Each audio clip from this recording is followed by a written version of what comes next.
வணக்கம். இன்றைய சிறப்பு நேர்காணலில் திமுக தேனி வடக்கு மாவட்ட செயலர் மற்றும் எம்பி திரு தங்க தமிழ்ச்செல்வன் இணைந்திருக்கிறார். அவரிடம் பேசலாம். வணக்கம் சார். ஒரு பரபரப்பான தேர்தல் களத்தில் எங்களுக்காக நேரம் ஒதுக்கிறீங்க. நன்றி சார். 2026 தேர்தல் களத்தை திமுக எப்படி எதிர்கொள்ள போகுது சார்? திமுகவுக்கு களம் எப்படி இருக்கு? பொதுவாகவே திமுக கூட்டணி வலுவாக இருக்குது. அதற்கு மேலே இப்போ மகுடம் சூட்டுறது மாதிரி இப்போ தேமுதிக வந்திருக்கு. பெரிய ஒரு விஷயம் என்னன்னு சொன்னால், முன்னாள் முதல்வர் அண்ணன் ஓ பன்னீர்செல்வம் திமுகவில் இணைஞ்சிருக்காரு.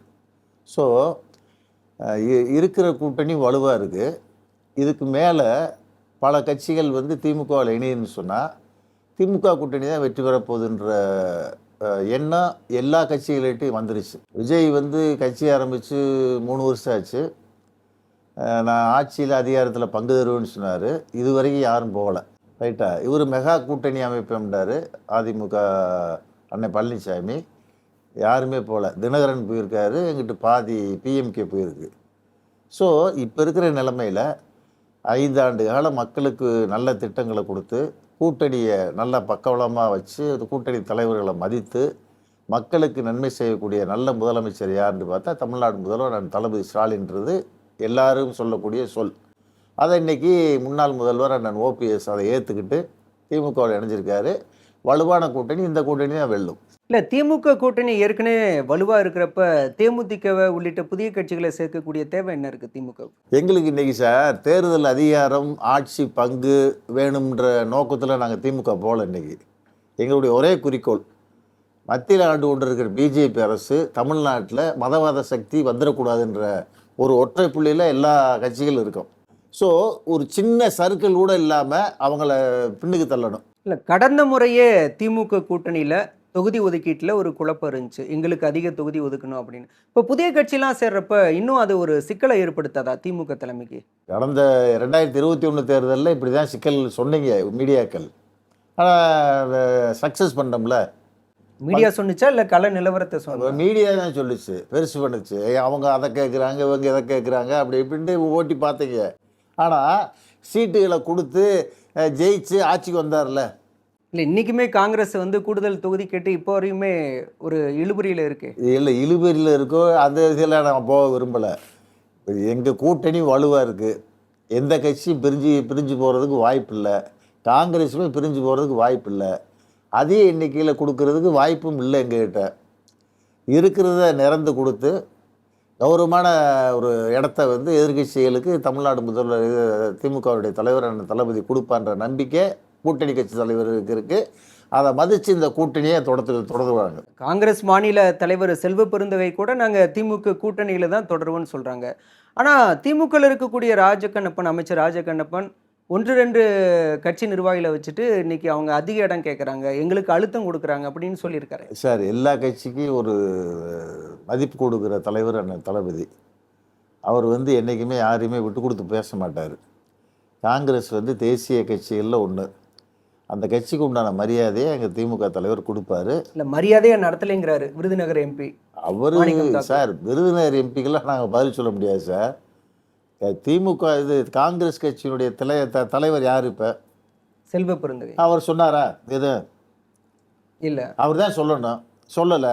இடையில இருக்கிற கட்சிக்காரங்க காங்கிரஸ்காரங்க எல்லாம் பேசினாங்களுக்கு அதுக்கு பதில் சொல்ல ஆரம்பித்தா கட்சியை நடத்த முடியாது. நாங்கள் இல்லை, ஒரு மாவட்ட தலைவரோ அல்லது ஒரு மாநில நிர்வாகியை பேசினா கூட பரவாயில்ல.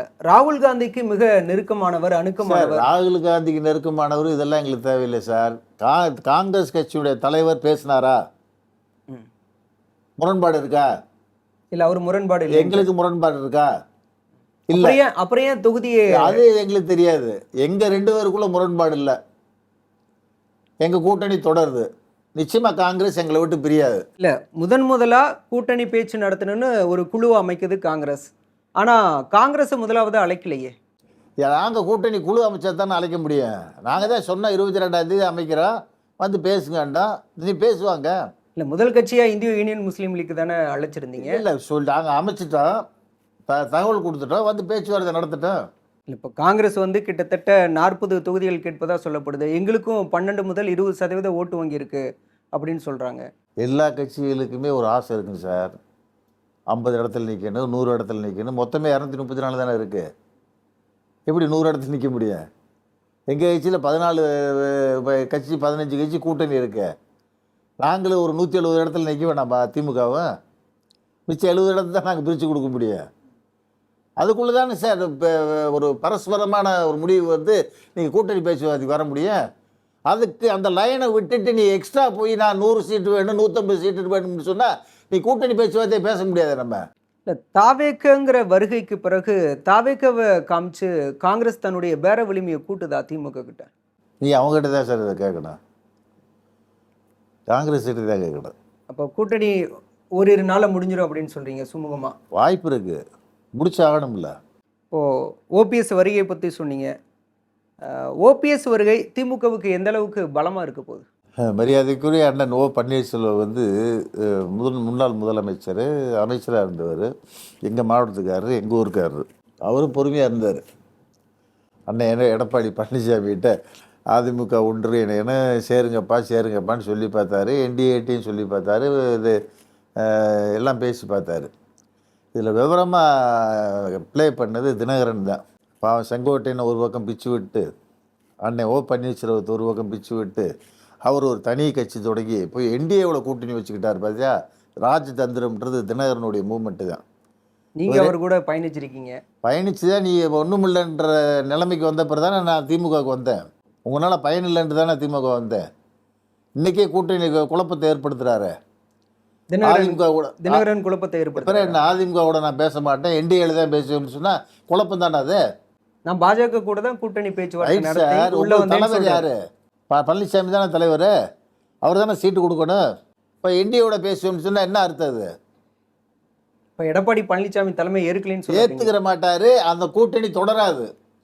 ஏன் ஏற்க மாட்டாரு சொல்றீங்க? இந்த பேச்சே அப்படிதானே சார் தோணி போகுது. உண்மையிலேயே இந்த கூட்டணி ஜெயிக்கணும்னு நினச்சிருந்தா பழனிசாமி சொல்கிறத நான் கேட்டுக்கிறேன்ல சொல்லணும்.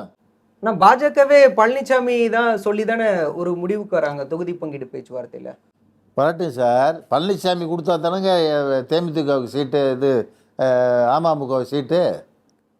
பிறகு எங்கள் கட்சியிலையும் தேசிய கட்சி இருக்குது, யாராலும் இப்போ பேசுகிறாங்களா? அப்படி கடந்த தேர்தலில் தினகரனால தான் அதிமுகவோட வெற்றி வாய்ப்பு பறிபோனதாக சொன்னாங்க. இப்போ தினகரன் சேர்ந்திருக்காரு, அது அதிமுகவுக்கு பலம் தானே? அவரே எப்படி கூட்டணியை வந்து சிதைப்பார்னு சொல்றாரு. 2021 தினகரன் அம்மா ஆட்சியை நிரூபிப்பேன், பழனிசாமி ஊழல் பழனிசாமியை ஒழிப்பேன், பழனிசாமி ஆட்சி இருக்கக்கூடாது, அதிமுக பழனிசாமிகிட்ட இருக்கக்கூடாது, அதிமுகவை நான் தான் வழி நடத்துவேன், அதிமுக தொண்டர் பூரா என் பக்கம்தான் வரணும்னு சொல்லி பிரச்சாரம் பண்ணார். தினகரனை நம்பி ஓட்டு போட்டாங்க. ஒரு 20 தொகுதி என்னமோ ப்ளஸ் ரைட்டு. இன்றைக்கி எப்போ ஊழல் பழனிசாமின்னு சொல்லிவிட்டு இன்றைக்கி அதே ஊழல் பழனிசாமிகிட்ட போய் அண்ணன் பழனிசாமின்ட்டு தினகரன் சேர்ந்தார். பார்த்தியா, தினகரனை நம்ப மாட்டாங்க, பழனிசாமி நம்ப மாட்டாங்க. ஜெயலலிதா ஆட்சி அமைகிறதுக்காக கடந்த கால கசப்புகள்லாம் மறந்துடுறேன் அப்படின்னு சொல்கிறாரு. இது என்ன சார் கசப்புன்ட்டு ஈஸியாக சொல்லிட்டு எப்படி சார் போக முடியும்? மக்கள் அதை எப்படிங்க ஒத்துக்குருவேன்? பழனிசாமி இல்லை வெறுப்பு தானே உனக்கு தினகரனுக்கு ஓட்டு விழுந்துச்சு. இன்றைக்கி நீ அதே வெறுப்பு பழனிசாமியோட சேர்ந்த பிறகு இந்த ஓட்டு தினகரனுக்கு விழுகாது, பழனிசாமி விழுகாது. அவங்க சமூக வாக்குகள் மட்டும் சமூக வாக்குகள்லாம் இந்த கட்சியில் எடுபடாது சார். சமூகத்துக்கு என்ன செஞ்சாங்க சொல்லுங்கள்? சமூகத்தை வச்சு கட்சி நடத்த முடியாது சார். கட்சின்றது எல்லா மதம் ஜாதிகளும் இணைந்தது தான் கட்சி. ஒரு சமூகம் மட்டும் வழி நடத்தினா கட்சி கிடையாது அது. இல்லை, இப்போ தினகரனை எப்படி சொல்கிறீங்க? அப்படி பார்த்தா இன்றைக்கி ஓபிஎஸ்ஸுமே கடந்த காலங்களில் முதலமைச்சர் மு க ஸ்டாலினை கடுமையாக விமர்சிச்சிருக்காரு, எதிர் துருவத்தில் இருந்திருக்காரு. இன்றைக்கி அவரே வந்து திமுகவில் இணைஞ்சிருக்காரு, அது எடுபடுமா? நாங்கள் திமுகவை கைப்பற்றணும்னு அண்ணன் இப்போ ஓ பன்னீர்செல்வம் சொல்லல. திமுக எதிர்கட்சி வசைபாடுறது உண்மை, ரைட்டா? ஆனால் அங்கே நிலைமை என்ன? நான் அதிமுக கைப்பற்ற மட்டும் தினகரன் அமமுக ஆரம்பித்தார். ஆரம்பிச்சுட்டு என்டிஏ கூட்டணியில் இருந்தார். என்டிஏ கூட்டணி வேணாம்ட்டு வெளியே வந்தார். 18 எம்எல்ஏக்கள் உங்கள் கூட நம்பி வந்தாங்க. 18 ஐயப்பன் கோயிலுக்கு படிக்கு சமம்னு சொன்ன இப்போ தினகரன், மோடியை வந்து எக்காரணம் கொண்டு நான் ஏற்றுக்கிற மாட்டேன்னு சொன்ன தினகரன் இன்றைக்கி தனி ஃப்ளைட்டு பிடிச்சி போய் அமித்ஷா பார்த்து என்டிஏ கூட்டணியில் சேர்றான்னு சொன்னால் அப்போ உங்கள் மேலே உள்ள வழக்கு மீது உள்ள பயந்தானே? சரி, ஓபிஎஸோட வருகை திமுகவுக்கு எந்த வகையில் பலமாக இருக்குது? சமூக ரீதியாக சொல்கிறீங்களா, இல்லை அரசியல் கணக்கு இருக்குது அதில்? அரசியல் கணக்குன்னு சொன்னால் அவர் கொடுத்த ஸ்டேட்மெண்ட் என்னன்னு சொன்னால் 5 ஆண்டுகள் மக்களுக்கு தேவையான திட்டங்கள் போய் ரீச் ஆகிருக்கு, நல்ல முதலமைச்சர், கூட்டணி தலைவர்களை மதித்து நடக்கிறாரு, உழைக்கிறார் மக்களுக்காக, ஸோ இந்த கூட்டணி தான் ஜெயிக்கும்ன்ற நம்பிக்கை இருக்குது. அந்த அடிப்படையில் நான் அந்த இயக்கத்துக்கு வந்திருக்கேன்னு சொல்கிறாரு. இதே பிரச்சாரத்தை மேற்கொள்வார். இவரும் முன்னாள் முதலமைச்சர், அமைச்சராக இருந்தவர். இவருக்குண்டு ஒரு முகம் இருக்குது, ஃபேஸ் வேல்யூ இருக்குது. நிச்சயமாக அவர் சொல்லும்போது மக்கள் அதை ஏற்றுக்குருவாங்க. அந்த வகையில் இந்த கூட்டணியில் அண்ணன் ஓபிஎஸ் இங்கே சேர்ந்த பிறகு நம்ம கூட்டணிக்கு வலு சேர்க்கும்ன்ற நம்பிக்கை எங்களுக்கு இருக்குது. ஓபிஎஸ் சேர்ந்தது பின்னணியில் தங்க தமிழ்ச்செல்வன் இருக்காரு. நான் இல்லை சார், நீங்கள் தான் அந்த மாவட்டத்தோட பொறுப்பாளர். மாவட்ட இணைப்பின் போது நீங்களுமே உடன் இருந்தீங்க. இருந்தேன். அவர் அண்ணன் முன்னாள் முதல்வர் அண்ணன் ஓபிஎஸும் முதலமைச்சரும் சேர்ந்து பேசிக்கிட்டு என்கிட்ட தகவல் சொன்ன பிறகு நான் தலைமைக்கு வந்தேன். வந்த பிறகு இன்றைக்கி இணைப்பு விழாவில் கலந்துக்கிட்டேன். இந்த இணைப்போட தொடக்க புள்ளி எங்கே தொடங்குச்சு? இது நீண்ட நாளாகவே இவருக்குள்ள ஒரு மன அழுத்தம் தான் அதுக்கு காரணம். இவரும் பொறுமையாக இருந்து பார்த்தாரு. என்டிஏவும் அதை இவர் பேச்சை கேட்கல, அதிமுகவும் இது பேச்சை கேட்கல, உதாசீனப்படுத்தினாங்க. பெருந்தன்மையோட அண்ணன் தளபதி அவரை அரவணைச்சிக்கிட்டார். இது ஒரு ப்ளஸ். நீண்ட காலமாகவே முதலமைச்சரோட தொடர்பில் இருந்திருக்காரு. முதலமைச்சரோட தொடர்பு இல்லை, அவங்களுக்குள்ள புகைச்சலை சொல்கிறேன் நான். இல்லை, சசிகலா ஒரு குற்றச்சாட்டு 2017 அப்போ சொன்னாங்க, சிரிச்சார்னு சொன்னாங்க. எதிர்கட்சி தலைவரை பார்த்து ஒரு சிரித்து கொண்டனர், பார்த்து கொண்டனர் அப்படின்னு சொல்லி ஒரு குற்றச்சாட்டை முன் வச்சாங்க. இன்னைக்கு அது நிரூபணமாகுதா? ஏங்க, அன்னைக்கு சிரிச்சதுக்கு இன்னைக்கு என்ன சார் இது? அதுக்கு இதுக்கும் சம்மந்தம் இல்லை. இப்போ அதிமுக முன்னாள் அமைச்சர்கள் சொல்கிறது, சிவி சண்முகம் உட்பட திமுகவின் பி டீமு பினாமி இன்னைக்கு தோலுரித்து காட்டப்பட்டிருக்கிறது துரோகம் அப்படின்னு சொல்கிறாங்க ஓபிஎஸ். உங்ககிட்ட தலைமை பண்பு இல்லைன்றதை அன்னை ஓபிஎஸ் நிரூபிச்சிருக்காரு. இன்றைக்கி நாங்கள் சேரும்போது கூட நீங்கள் மீடியாக்கள் இவ்வளவு பெருசாக காட்டலை. இன்றைக்கி முன்னாள் முதல்வர் அண்ணன் ஓபிஎஸ் சேர்ந்த பிறகு மீடியாக்கள் பெரிய வெளிச்சம் போட்டு காட்டுறீங்க. இதற்கு காரணம் உங்கள்கிட்ட தலைமை பண்பு இல்லை, அறவரைக்கக்கூடிய கெப்பாசிட்டி இல்லைன்றது நிறுவனமாயிருக்குன்றதே உண்மை. மிகுந்த மனமகிழ்ச்சியோட திமுகவில் இணைஞ்சிருக்குன்னு ஓபிஎஸ் சொல்லியிருக்காரு. இது தங்க தமிழ்ச்செல்வனுக்கு மன மகிழ்ச்சியா மன வருத்தமா? எனக்கு என்ன வருத்தம் இருக்குது? கடந்த கால அதிமுக காலங்களில் முரண்பட்டு செயல்பட்டீங்க. முரண்பட்டுன்றால் அவர் மந்திரி சார், நான் மாவட்ட செயலாளர். 12 வருஷம் தொடர்ந்து மாவட்ட செயலாளர் அதிமுகவில் இருந்தவே நான் மரியாதைக்குரிய சேகர் பாபு 2 பேர் தான் 12 வருஷம் மாவட்ட செயலாளர் தொடர்ந்து. வேறு யார் இருந்ததே எனக்கு தெரியல. அது இப்படி இருக்கும்போது அவர் அமைச்சராக இருப்பார், நான் மாவட்ட செயலாளர் இருப்பேன். எங்கள் 2 பேருக்குள்ளே சில பேர் உள்கட்சியில் ஒரு பூசலை உண்டு பண்ணி அந்த பெருசாக்குனாங்களே தவிர மன ரீதியாக எங்களுக்குள்ள சண்டையோ பகையோ கிடையாது. இப்போ உங்களுக்கு மன மகிழ்ச்சி? இது மன மகிழ்ச்சி, அதில் என்ன இருக்குது? ஆனால் ஓபிஎஸோட வருகை ஏற்கனவே நீங்கள் ஒரு மாவட்ட செயலாளராக திமுக நிர்வாகியில் ஒரு அணுக்கமான சூழல் இல்லாத மாதிரி ஒரு சில விஷயங்கள்லாம் நடந்தது, விரும்பத்தகாத விஷயங்கள். மேடையிலேயே எம்எல்ஏ கூட வாக்குவாதம் அப்படிங்கிற செயலாம் நடப்பட்டுச்சு. இப்போது ஓபிஎஸும் வராரு, திமுக நிர்வாகிகள் ஏற்றுக்கொள்ளக்கூடிய மனநிலையில் இருக்காங்களா? இல்லை, எம்எல்ஏ ஆண்டிபேட்டி எம்எல்ஏ நடந்த விதம் யாருமே மன்னிக்க முடியாது. அதை நான் பெருந்தன்மையாக இருக்க போய் அதை சைலண்ட்டாக இருந்துக்கிட்டேன். தலைமையிட்ட நடந்த விஷயத்தை சொல்லிட்டேன். நான் பக்குவம் இல்லாமல் நடந்துக்கிட்டாரு. அதை நான் பெருசுப்படுத்தலை. எனக்கு அதில் கிரெடிட் அதை மரியாதை தான் கொடுத்துருக்கு. அந்த தொகுதியில், ஆண்டிபேட்டி தொகுதியில் நான் சர்வீஸ் பண்ணது, மக்கள் அதை ஏற்றுக்கிட்டது, அதை பற்றி இந்த இன்சிடெண்ட்டை பார்த்த பிறகு இன்னும் எனக்கு மரியாதை கூடியிருக்கே தவிர குறையலை. அவருக்கு தான் அது மரியாதை இழப்பாக இருக்குமே தவிர எனக்கு அதிலோட பெரிய இழப்பு இல்லை. நீங்கள் திமுகவில் இணைஞ்ச பிறகு சில ஆண்டுகளுக்கு பிறகு தான் கட்சி பொறுப்பு, எம்பி பதவியெல்லாம் கொடுத்தாங்க. ஆனால் தேர்தலுக்கு சில மாதங்களுக்கு முன்பு ஓபிஎஸ் கட்சியில் இணைகிறப்ப அவருக்கு திமுக தொண்டர்கள் முக்கியத்துவம் கொடுப்பாங்களா? ஏன்னா கடுமையாக விமர்சித்தவர் திமுகவை கடந்த காலங்களில். திமுக தொண்டர்கள் ஏற்பாங்களா? ஏற்றுக்குருவாங்க சார். ஒரு முன்னாள் முதலமைச்சர், அமைச்சர் இருந்தவர் இயக்கத்துக்கு வந்திருக்காரு. தலைவர் அதை பெருமையாக நினைக்கிறாரு. தலைவருடைய எண்ணத்தை வெளிப்படுத்துகிற வகையில் கீழே இருக்கிற கேடர்ஸ் நடந்துக்கிடுவாங்க. நிச்சயமாக அண்ணன் ஓபிஎஸ்க்கு மிகப்பெரிய சப்போர்ட்டை கொடுப்பாங்க. ரொம்ப காலமாக திமுக நிர்வாகியில் இருக்கக்கூடியவங்க மத்தியில் இருக்கக்கூடிய ஒன்று என்னென்னா, அதிமுகவிலிருந்து வரவங்களுக்கு தான் முக்கியத்துவம் தரப்படுது, காலங்காலமாக திமுகவில் இருந்தவங்க புறக்கணிக்கப்படுறாங்கிற குற்றச்சாட்டு இருக்குது. அதிமுகவிலேருந்து வர்றவங்களுக்கு பொறுப்பு கொடுக்குறாருன்னு சொன்னால், இப்போ சார் எங்கள் தேனி மாவட்டத்தில் உள்ளாட்சி தேர்தல் 100% வெற்றி. எல்லா இடங்கள்லையும் 4 அசம்பிளியில் 3 அசம்பிளி ஜெயித்தோம். 1 போடி மட்டும் அண்ணன் ஓபிஎஸ் ஜெயித்தார். பொதுவாக மக்கள்கிட்ட அரசு திட்டங்கள் முழுமையாக போய் சேருது, பிரச்சாரங்கள் நல்லா இருக்குது, கேடர்ஸ் நல்லா இருக்கான், மாவட்ட செயலாளர் போட்டிருக்காங்க, ஒன்றும் பிரச்சனை இல்லை. இப்படி தான் ஒரு கட்சி போகணுமே தவிர, இனி மாவட்ட செயலாளர் நான் அதிமுகவில் இருந்து வந்த மாவட்ட செயலாளர் போட்ட பிறகு அட்ராசிட்டி பண்ணி போய் கல்குவாரி எடுக்க, சாராய கடை எடுக்க, பல பிஸ்னஸ் நடத்தி லாபம் சம்பாதிக்கிற மாதிரி போனாக்க அது கெட்ட பேர் கட்சிக்கு. அப்படி யாருமே செய்கிறது இல்லையே.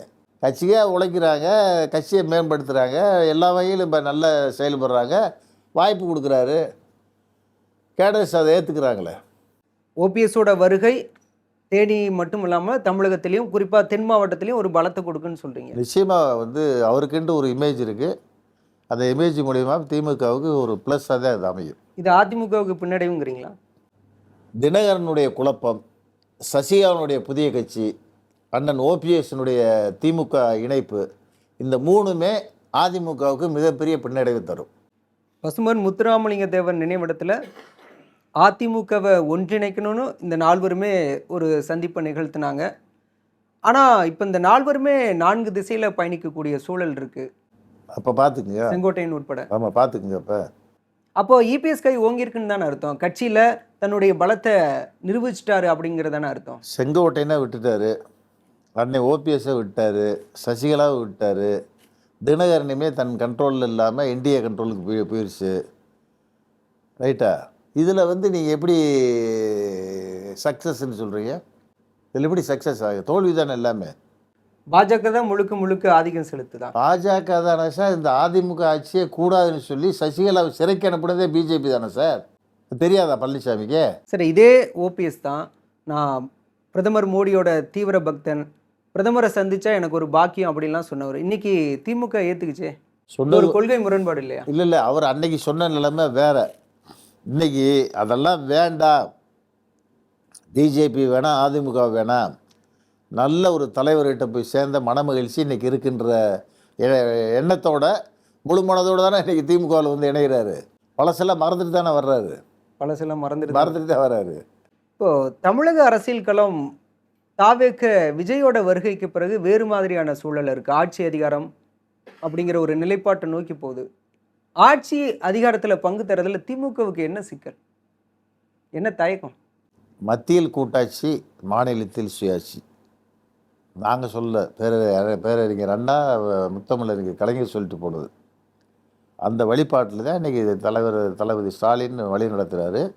தெளிவாக சொல்லிட்டாரு, தமிழ்நாட்டில் கூட்டணி ஆட்சிக்கு சாதகமான நிழல்ல, தனித்துவமான ஆட்சி தான் அமைக்க முடியும் அப்படின்றத வெளிப்படையாக சொல்லிட்டாரு. அதை புரிஞ்சுக்கிட்டு எல்லா கட்சிகளும் ஒன்றிணைந்து இந்த கூட்டணி ஜெயிக்கிறதுக்கு பாடுபடுவாங்க. சார், ஃபாசிச பாஜகன்னு சொல்லக்கூடிய பாஜக மத்தியிலையும் ஆட்சியில் பங்கு தருது, மாநிலத்திலையும் அவங்க ஆளக்கூடிய மாநிலத்திலையும் கூட்டணி கட்சிகளுக்கு அதிகாரத்தில் பங்கு தராங்க. ஆனால் சமூக நீதி பேசக்கூடிய திமுக தரலைங்கிறதான குற்றச்சாட்டாக இருக்குது. மத்தியில் கூட்டாட்சி, மாநிலத்தில் சுயாட்சி, அந்த கொள்கையில் உறுதியாக உறுதி. இப்போ விஜயோட வருகை எப்படி பார்க்குறீங்க சார்? வருகை தான் மக்கள் ரிசல்ட் இல்லை சார். எப்படி முன்கூட்டியே கணிக்கிறீங்க? அப்படி இல்லை, இப்போ ரிசல்ட் வந்திருந்தா நீங்கள் இப்போ எல்லா கட்சியும் அங்கே கூட்டணி போயிருக்கணுமே. சார், உங்கள் கூட்டணியில் இருக்கக்கூடிய காங்கிரஸோட பிரவீன் சக்கரவர்த்தி 20% வாக்குகள் இருக்குன்னு சொல்கிறாரே தாவேக்கவுக்கு. 20% ஜெயிச்சிட முடியுமா? வெற்றி தோல்வியை தீர்மானிக்கும்ல. எப்படி தீர்மானிக்க சொல்லுங்கள்? யார் ஓட்டை பிரிப்பார் சார்? கடந்த தேர்தலில் 500-1000 ஓட்டுலாம் அதிமுகவோட வெற்றியை பறிக்கப்பட்டுச்சு. ரைட்டு. அந்த 20% ஓட்டு 6 ஓட்டு அதிமுக ஓட்டா, திமுக ஓட்டா, இல்லை வேறு காங்கிரஸ் ஓட்டா, கம்யூனிஸ்ட் ஓட்டா? யாரோடைய ஓட்டு நீங்கள் தெரியலையே, சொல்லுங்கள். எங்களுக்கு எங்கள் மேலே நம்பிக்கை இருக்குது சார். எங்கள் ஆட்சி நல்ல ஆட்சி, மக்களுக்கு 5,40,00,000 ஓட்டு இருக்குன்னு சொன்னால் ஒரு 2.5 கோடி மக்களுக்கு, 2-3 கோடி மக்களுக்கு வீட்டுக்கு அரசு திட்டங்கள் போய் சேர்ந்துருக்கு. 2 கோடி மக்கள் ஓட்டு போட்டால் போதும். இல்லை, அந்த 2 கோடி வாக்குகளை மனசில் வச்சு தான் மகளிருக்கு 5,000 ஊக்கத்தொகைலாம் தரப்பட்டுச்சா? பொதுவாக நாங்கள் அந்த நடுத்தர மக்களை மனசில் வச்சு தான் திட்டங்களை கொடுப்போம். பேர் ஓட்டுக்காக நாங்கள் துட்டு கொடுக்கல. இப்போ கொடுத்ததின் நோக்கமே 3 மாதம் தேர்தல் நடக்கக்கூடிய காலம், இதை நிறுத்தணும்னு சொல்லி பிஜேபி சேர்ந்த வழக்கறிஞர் வழக்கு தொடுக்க போகிறாங்கன்றத அறிஞ்சிக்கிட்டு தான் தமிழ்நாடு முதல்வரான தளபதி முன்கூட்டியே 3 மாதம் மக்கள் கஷ்டப்படக்கூடாதுன்னு சொல்லி 3000 ப்ளஸ் கோடைகால நிதின்னு சொல்லி ஒரு 2000 சேர்த்து 5000 கொடுத்தாரு. சரி, நீங்கள் தேர்தலுக்கு முன்பே ஊக்கத்தொகைன்னு 5000 ரூபா கொடுத்துட்டீங்க. நாங்கள் ஆட்சிக்கு வந்தால் 10000 ரூபா தருவோம் உதவித்தொகை அப்படின்னு. இதே அன்னை பழனிசாமி ஒரு டிவியில் பேட்டி கொடுக்கும்போது எதிர்கட்சி தலைவராக இருந்தார். அப்போ அவங்க கேட்குறாங்க, 1000 ரூபா முதலமைச்சர் கொடுக்குறோம்னு சொல்லியிருக்காரு, சாத்தியப்படுமாண்டு. இப்போ இருக்கிற நிதி நிலைமையில் அது சாத்தியமில்லை, கொடுக்க முடியாதுன்னு சொன்ன பழனிசாமி இப்போ எப்படி 10,000 ரூபா கொடுப்பாரு இவர்? திமுகவுக்கு போட்டியே அதிமுகவோட தேர்தல் அறிக்கை மக்கள் மத்தியில் எடுபடுது அப்படிங்கிற ஒரு பேச்சு இருக்கு. அதிமுக தலைவர்கள் சொல்றாங்க. இல்லை அதிமுக தலைவர் வந்து இப்போ அண்ணன் பழனிசாமி சொல்கிற ஸ்டேட்மெண்ட் வந்து மக்கள் ஏற்றுக்கிற மாட்டாங்க சார். அவர் எதிர்க்கட்சி தலைவர். இப்போ நாங்கள் ஆளும் கட்சி முதலமைச்சர் அண்ணன் தளபதி, நாங்கள் சொல்கிறத மக்கள் ஏற்றுக்கிடுவாங்க. சொல்கிறதையும் தேர்தல் அறிக்கையில் சொன்னதையும் செய்கிறோம், சொல்லாததையும் செஞ்சுக்கிட்டு இருக்கோம். ஜெயலலிதாவோட நிழலாக இருந்தவர் சசிகலா புதிய அரசியல் கட்சி தொடங்க போவதா சொல்லியிருக்காரு. உண்மையாலுமே அரசியல் களத்தில் அது திமுகவுக்கு தாக்கத்தை ஏற்படுத்துமா, ஏற்படுத்தாதா? நீங்கள் ஏற்கனவே அதிமுகவுக்கு பின்னடைவை ஏற்படுத்தும்னு சொல்லியிருக்கீங்க. ஆனால் தென் மாவட்டங்களில் அவங்களுக்கு ஒரு சமூக வாக்குகள் இருக்குது. அப்படிங்கிறப்ப அது திமுகவுக்கு பின்னடைவை ஏற்படுத்தாதா? வாய்ப்பே இல்லை சார். இவங்க எப்போ இதை திங்க் பண்ணியிருக்கணும்னு சொன்னால், அம்மா மறைவிற்கு பிறகு இந்த டெசிஷன் எடுத்திருக்கணும். இன்றைக்கி 2026, அம்மா இறந்தது 2016. 10 வருஷம் கழிச்சு இப்படி ஒரு முடிவு எடுத்தால் எப்படி சார் மக்கள் ஏற்றுக்குருவேன்? ஜெயலலிதா மறைவுக்கு பிறகு நீங்கள் தான் நிரந்தர பொதுச் செயலாளர், நீங்களாம் அப்போ இருந்தப்போ எல்லாருமே ஒரு கோரிக்கை வச்சீங்க. நாங்கள் சொல்லலை. அன்னை பழனிசாமி, அன்னை செங்கோட்டையை எல்லாம் போய் காலில் விழுந்து நீங்கள் தான் நிரந்தர பொதுச் செயலாளர்னு சொன்னீங்க. இன்றைக்கி அப்போ தங்க தமிழ்ச்செல்வனுக்கு அதில் விருப்பம் இல்லை. இது சொன்னது அவங்க தானே, அந்த இடத்துல இருந்தது அவங்க தானே.